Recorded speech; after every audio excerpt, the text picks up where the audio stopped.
Hi friends, welcome back to my channel ఏవండో నాగో గారు. ఈరోజు మన రెసిపీ వచ్చేసి మినప్పప్పు కర్రీ.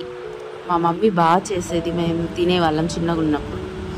మినప్పప్పును కొంతసేపు నానబెట్టుకొని ఒక్క విజిల్ పెట్టుకోవాలి. కొంచెం మెత్తగా బాగా ఉడుకుతుంది. చూసారా, నా చెయ్యి బాగా పండింది కదా ఫ్రెండ్స్. మీరు చెప్పండి. దీనికి కావాల్సిన పదార్థాలు: ఉల్లిపాయలు, పచ్చిమిరపకాయలు, కరివేపాకు, అల్లం, వెల్లుల్లి తీసుకోవాలి. ఇవి తీసుకొని మనం ఇంకా పొయ్యి మీద బాండీ పెట్టేసుకొని ఆయిల్ వేసేసుకుందాము. కొంచెం ఆయిల్ వేగాక జీలకర్ర, ఆవాలు వేసేసుకోవాలి.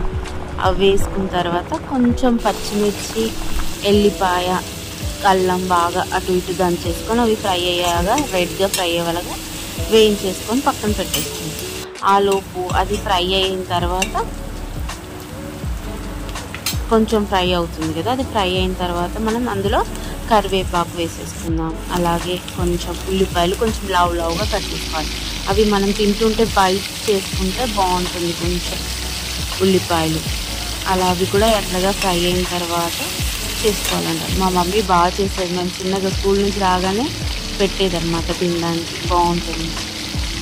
అది ఫ్రై అయిన తర్వాత ఉల్లిపాయలు వేసుకున్నాం కదా, ఇప్పుడు పసుపు వేసేసుకున్నాం. పసుపు, కొద్దిగా సాల్ట్ వేసేసుకున్నాం.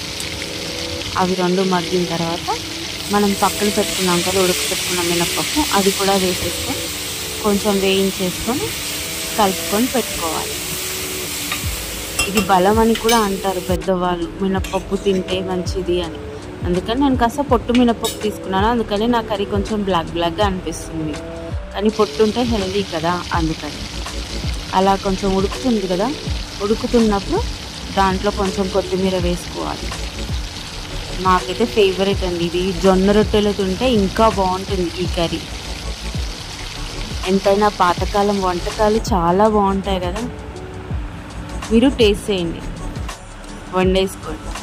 నేనైతే అలా జొన్న రొట్టె పెట్టేసుకొని ఆ మినపప్పు కర్రీ పెట్టేసుకొని టేస్ట్ చేసేసాను. ఎలా ఉందో చెప్పేస్తాను, మీరు ట్రై చేయండి. బాయ్. సైనింగ్ ఆఫ్ మీ వివేకా.